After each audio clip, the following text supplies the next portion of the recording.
নমস্কার আমার প্রিয় ছাত্রছাত্রীরা, আমি ডক্টর স্বাগতা বসা, government sponsored multipurpose school boys কাকি হাউসের প্রধান শিক্ষিকা।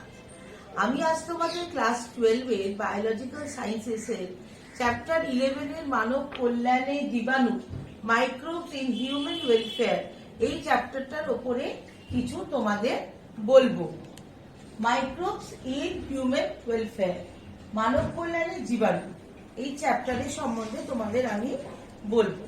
তোমরা সবাই জানো যে আমরা এটাই ভাবি যে জীবাণু অর্থে যে যে সকল ক্ষুদ্রাতি ক্ষুদ্র প্রাণী বা উদ্ভিদ বা জীবই বলি, তারা আমাদের শরীরে যে ক্ষতি করবে বা আমাদের সম্পত্তি জিনিসপত্রের ক্ষতি করে, আনাজপত্রের ক্ষতি করে, তাদেরই আমরা শুধু জীবাণু বলি।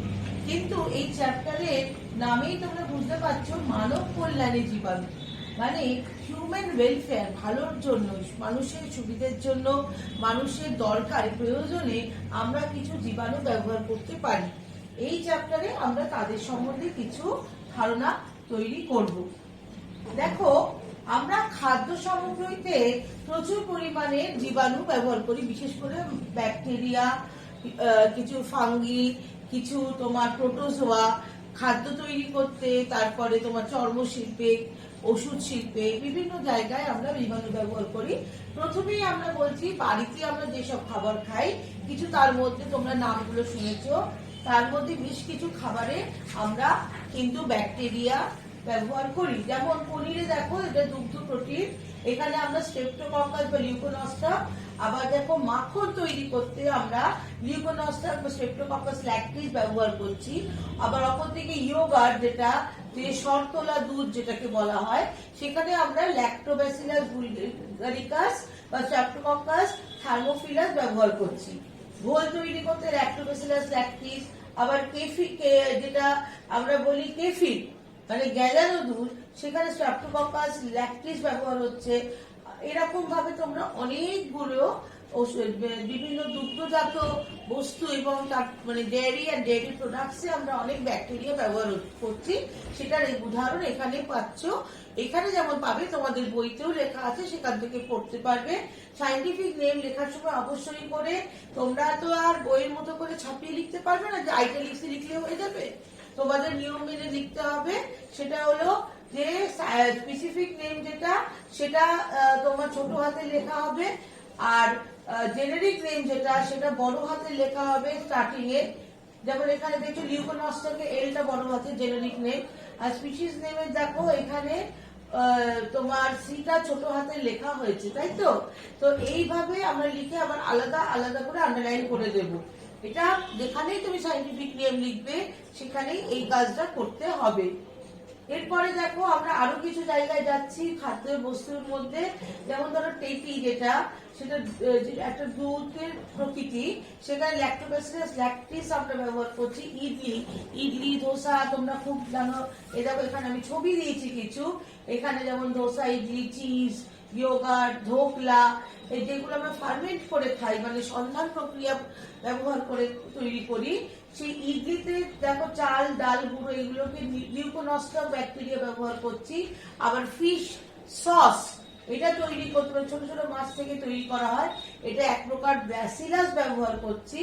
আর কিমচি, এটা বাঁধাকপি থেকে বা অন্যান্য শাকসবজি থেকে তৈরি করা যায়, এতেও ল্যাকটিক অ্যাসিড ব্যাকটেরিয়া আমরা ব্যবহার করছি। এর পরবর্তী দেখো, আমরা যেমন চর্মশিল্পে কিছু জীবাণু ব্যবহার করি। চর্মশিল্পে জানবে যে চামড়াকে ট্যানিং করতে হয়, চামড়ার লোম তুলতে হয়, তো সেখানে আমরা বিভিন্ন ব্যাকটেরিয়া ব্যবহার করে থাকি। যেমন এখানে ট্যানিং, চামড়াকে ট্যান করতে একটা উৎসেচক, যে ব্যাকটেরিয়া প্রোটিয়েজ উৎসেচক দেবে, যেমন ব্যাসিলাস সাবটিলিস। আবার পশু চর্মে যে লোম তোলা, যেটাকে বলে আনহেয়ারিং, এই আনহেয়ারিং করতে আমরা স্ট্রেপ্টোমাইসেটিস ব্যাকটেরিয়া থেকে পাই কেরাটিনেজ উৎসেচক, যেটা ব্যবহার করে আমরা এই আনহেয়ারিংটা করতে পারি। আর ট্যানিং এ অপর একটি, যেটা সিউডোমোনাস এসপি থেকে আমরা পাচ্ছি, যেমন লাইপেজ উৎসেচকটি, এটাও আমাদের ট্যানিং করতে কাজে লাগছে। এছাড়া মদ্যশিল্প মানে ব্রিউয়ারি বা ওয়াইন ইন্ডাস্ট্রিতেও আমরা প্রচুর ব্যাকটেরিয়া, ইস্ট, এগুলো ব্যবহার করে থাকি। যেমন অ্যালকোহল জাতীয় বস্তু, এটা তোমার নাম দিতে পারো তোমরা, মানে ব্যাকটেরিয়া, যে ব্যাকটেরিয়া সার্সিনা ভেন্ট্রিকিউলি, এটা থেকে আমরা বিয়ার তৈরি করছি, মদ, বিয়ার, মদ এগুলো তৈরি করা যাচ্ছে। আবার জাইমোমোনাস মোবিলিস, এটা ব্যবহার করে আমরা রাম, হুইস্কি ইত্যাদি তৈরি করতে পারছি।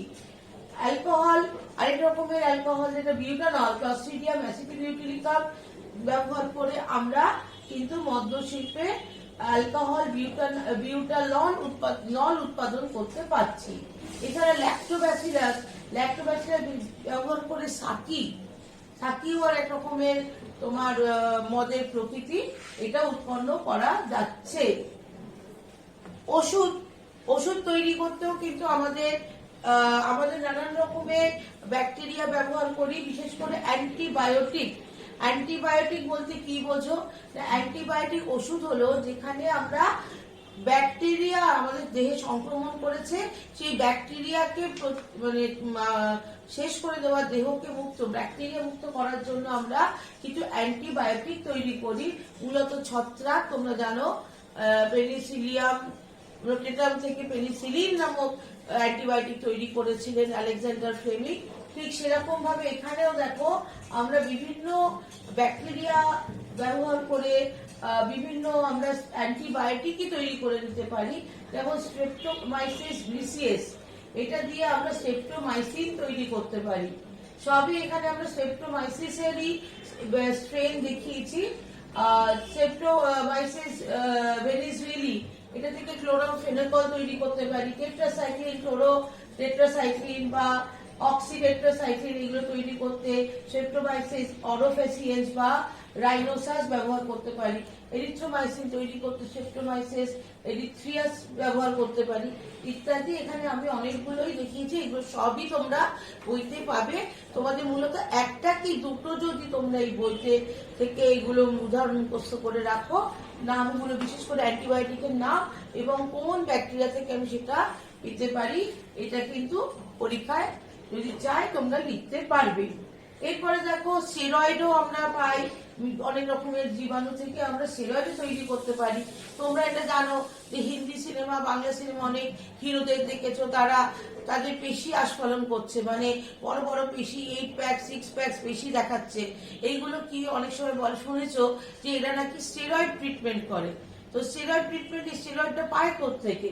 মূলত আমাদের কিছু পূর্ববর্তী কিছু যৌগ যেগুলো আমাদের পাই বা শরীরেও থাকে, সেখানে আমাদের ওষুধ ব্যবহার করে, যেটাকে আমরা বলছি স্টেরয়েড মেডিসিন ব্যবহার করে আমরা কিন্তু প্রয়োজনীয় যেটা দরকার শরীরে মাসেলের পেশি তৈরি করার জন্য ইত্যাদি, সেটা হয়ে যায়।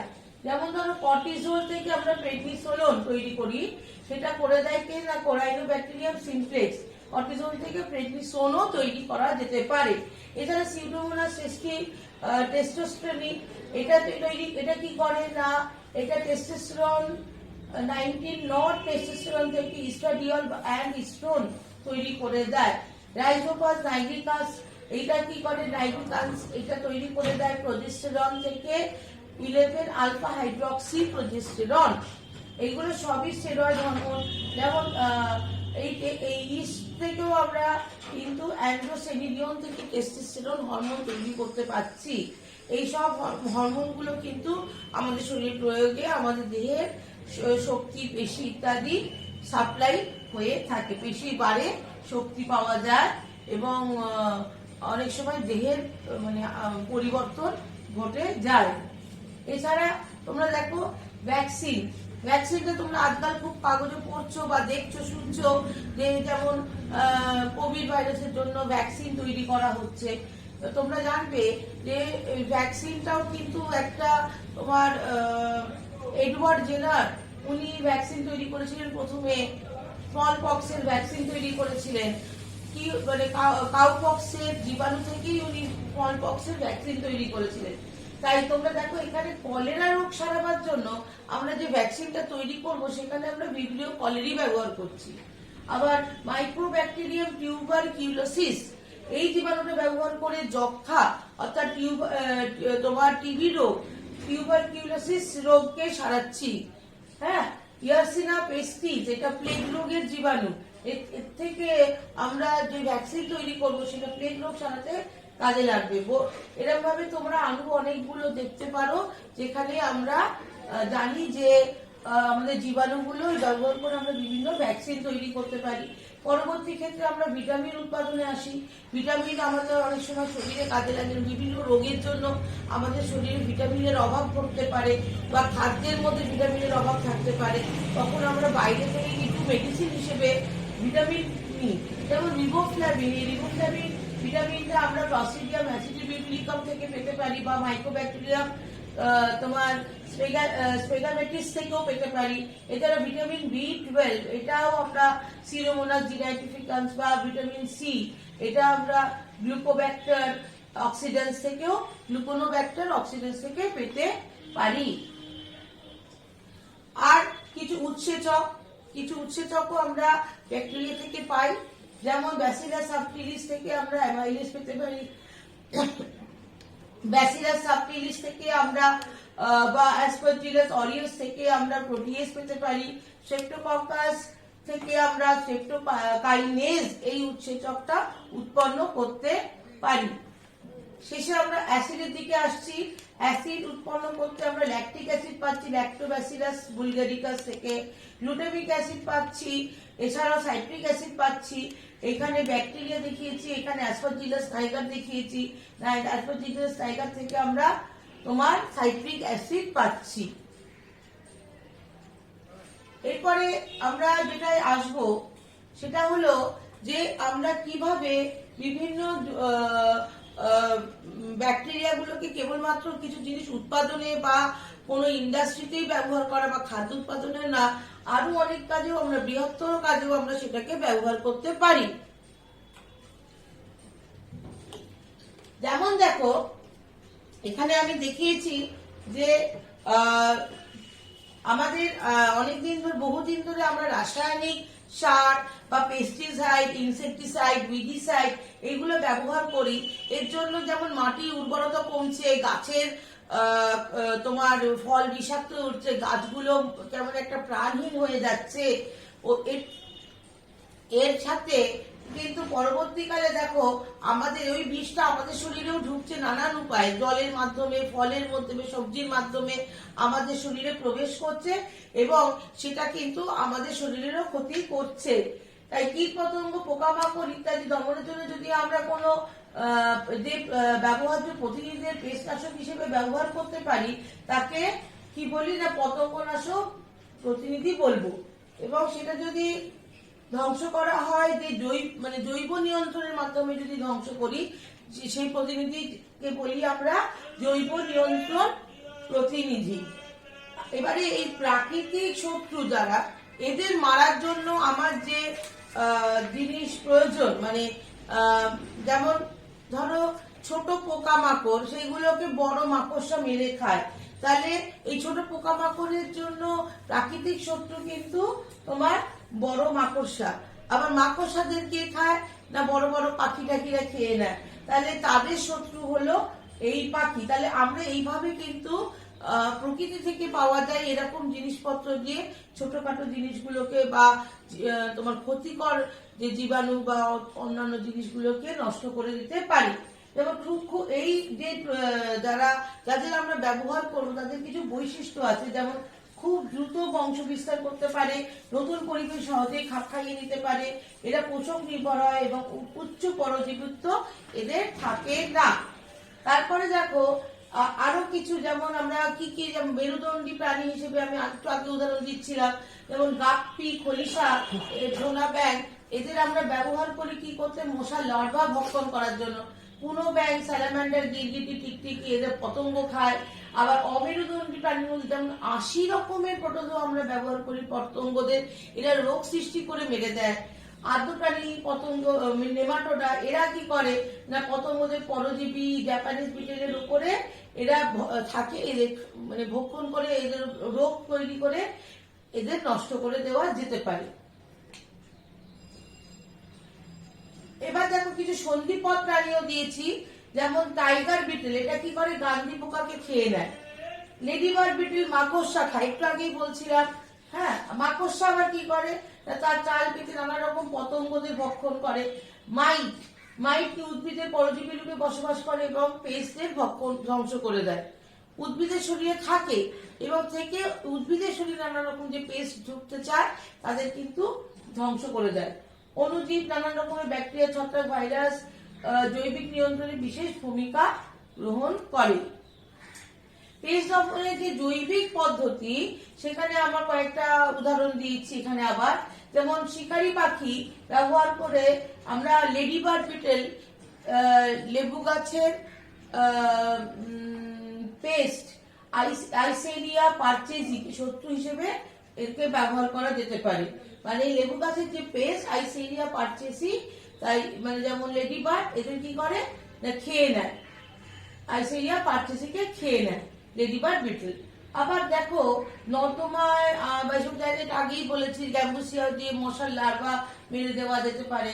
এই থার্ড পয়েন্টটা খুব ইম্পর্টেন্ট, যেটা আমি এখন বলছি, যে ব্যাসিলাস থুরিনজিয়েন্সিস নামটা ভালো করে মনে রাখবে। ব্যাসিলাস থুরিনজিয়েন্সিস হলো একটা নির্দিষ্ট ব্যাকটেরিয়া। এই ব্যাকটেরিয়াটা আমরা ব্যবহার করি এবং এমনকি নানা রকম ফসলের মধ্যে প্রয়োগ করা হচ্ছে, যাতে ওই ফসলে কোনো যে পোকা মাকড় জীবাণু আসে তাদের এই ব্যাকটেরিয়া জিন, পার্টিকুলার একটা জিন আছে যেটা ওদের প্রবেশ করতে দিচ্ছে না বা দূরে সরিয়ে দিচ্ছে। আবার অনেক ভাইরাসও আমরা ব্যবহার করি, যেমন নানা রকম রোগ প্রতিরোধ করার জন্য। যেমন খরগোশের মধ্যে যখন খরগোশের পপুলেশন প্রচুর মাত্রায় বেড়ে যায়, তখন খরগোশের এই মিক্সোমাইসিটিস রোগ একটা তৈরি করে এক রকমের ব্যাকটেরিয়া। সেই মিক্সোমাইসিটিস রোগ তৈরি করে আমরা খরগোশ মেরে খরগোশের পপুলেশন কিন্তু লিমিটেড রাখতে পারি, নিয়ন্ত্রিত রাখতে পারি।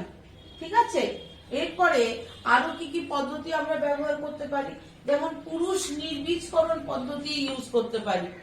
অনেক সময় দেখা গেছে, এটা আমি বেশ কাগজেও পড়েছি বেশ কয়েকবার, যে পুরুষ মশাগুলোকে যদি নির্বীজকরণ মানে ওদের যাতে বংশ বিস্তার করার ক্ষমতাটা যদি হারিয়ে যায়, তাহলে পরবর্তী প্রজন্মই তৈরি হবে না।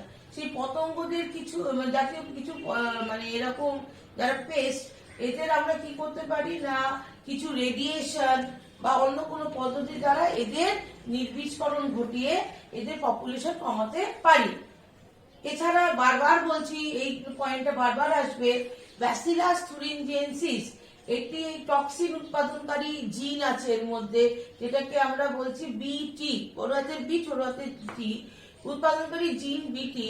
এটা কি করে, টমেটো, বেগুনও অনেক সময় প্রয়োগ করার চেষ্টা চলেছে। হ্যাঁ, বিশেষ করে টমেটো, তুলো এইসব গাছে ঢুকিয়ে দেওয়া যায়। এবং যেমন ধরো টমেটো গাছে তুমি ঢুকিয়ে দিলে ট্রান্সজেনিক টমেটো তৈরি হবে, যেটার কাছে কিন্তু কোনো পোকামাকড় ঘেঁষবে না, ফলে তুমি জিনিসটাকে তাজা পাবে। হরমোন ব্যবহার করেও আমরা করতে পারি। যেমন কোনো হরমোন ব্যবহার করে আমরা জুভিনাইল, যেমন উদাহরণস্বরূপ বলতে পারি জুভিনাইল হরমোন বা মোল্টিং হরমোন ব্যবহার করে আমরা পেস্ট দমন করতে পারি। এছাড়া তোমরা ফেরোমনের নাম শুনেছো, এটি সাধারণত পূর্ণাঙ্গ স্ত্রী তার মিলনের সময় ফেরোমন হরমোন নিঃসরণ করে এবং এটি একটি উদ্বায়ী পদার্থ যেটা চারিদিকে সহজে ছড়িয়ে পড়ে। এর আকর্ষণে পুরুষরা স্ত্রীর দিকে চলে আসে।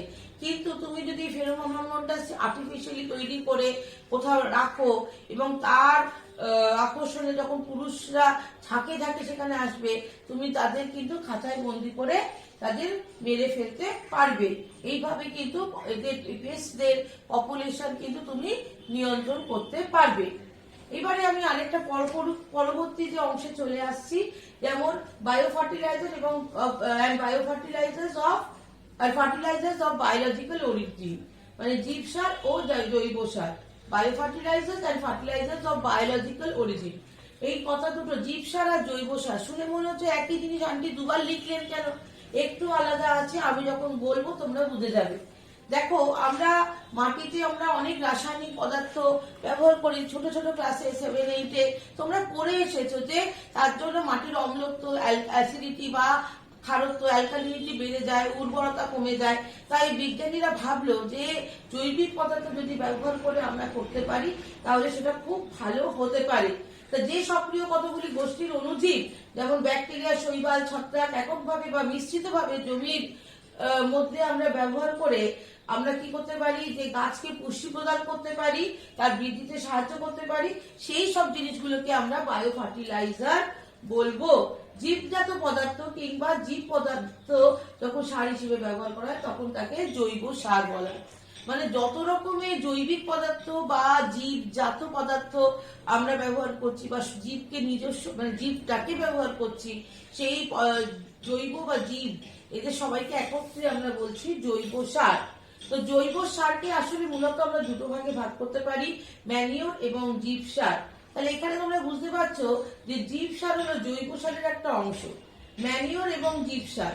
দেখো ম্যানিওর কি না, ধরো পচা গলা কোনো প্রাণী বা উদ্ভিদের দেহ অংশ বিশেষ এবং পাতা, এইসব নানান রকমের গলা, খোসা, সবজির খোসা টোসা, এই গোবর টোবর, এইগুলোকে আমরা ম্যানিওর বলছি, মানে যার প্রাণ নেই এটা ম্যানিওর। এইগুলোকে মিশিয়ে আমরা যেটা তৈরি করি ম্যানিওর।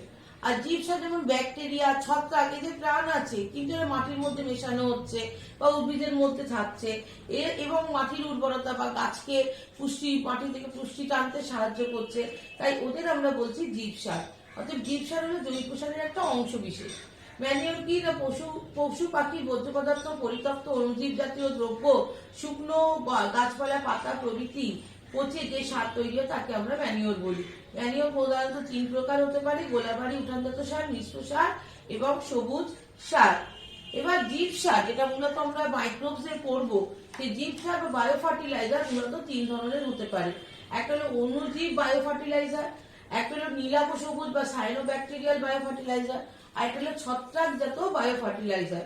দেখো অ্যাজোটোব্যাক্টার, ক্লস্ট্রিডিয়াম ব্যাকটেরিয়াগুলি মুক্তজীবী রূপে মাটিতে থাকে এবং মানে মুক্তজীবী রূপে থাকে, মাটির মধ্যে মিশে আছে এবং মাটিতে তোমার বায়ুমণ্ডল থেকে নাইট্রোজেন মাটিতে মেশাতে সাহায্য করছে। রোডোস্পাইরিলাম, রোডোসিউডোমোনাস, এরাও তোমার সর্বজীব, এরা নিজেদের খাবার নিজেরা তৈরি করে এবং এরা মুক্তজীবী হয়ে মাটিতেই থাকে, নাইট্রোজেন আবদ্ধ করতে সাহায্য করে। বিসালফোভিব্রিয়, এই অবায়ুজীবী ব্যাকটেরিয়া কিন্তু মাটিতে বা কাদাতে থাকে এবং নাইট্রোজেন আবদ্ধ করতে পারে। এছাড়াও যেসব ব্যাকটেরিয়া গাছের সাথে থেকে, গাছের সহচর্যে থাকে, হ্যাঁ, থেকে একটা বিশেষ ধরনের জিনিস তৈরি করে, মানে একটা স্পেশাল পার্ট তৈরি করে, সেটাকে বলে রাইজোস্ফিয়ার সহচর্য। মানে দেখো নাইট্রোজেন আবদ্ধ করে।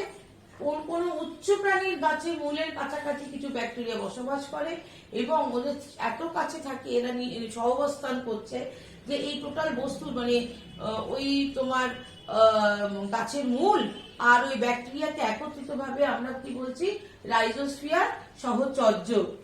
হ্যাঁ, এখানে আমি কিছু মিথজীবী ব্যাকটেরিয়ার কথা বলেছি, যেমন রাইজোবিয়াম লেগুমিনোসোরাম। এই ব্যাকটেরিয়াটা কি করে, তোমরা দেখছো মটর গাছের যে অর্বুদ গুলো দেখতে পাচ্ছ, লেগুমিনাস প্লান্টের যে নোডিউলস, রুট নোডিউলস দেখতে পাচ্ছ, অবজার্ভ করছো, এইখানে ওরা কি করে না সরাসরি নাইট্রোজেনকে গাছের মধ্যে প্রবেশ করিয়ে দিচ্ছে। এই জন্যই তার তোমরা জানো সিম্বগোত্রীয় মানে লেগুমিনাস প্লান্টে নাইট্রোজেন কন্টেন্ট বেশি, তাই ডাল, শিম, মটর এইসবের মধ্যে তোমরা শিম, এদের মধ্যে বিন, এদের মধ্যে তোমরা প্রচুর নাইট্রোজেন পাবে।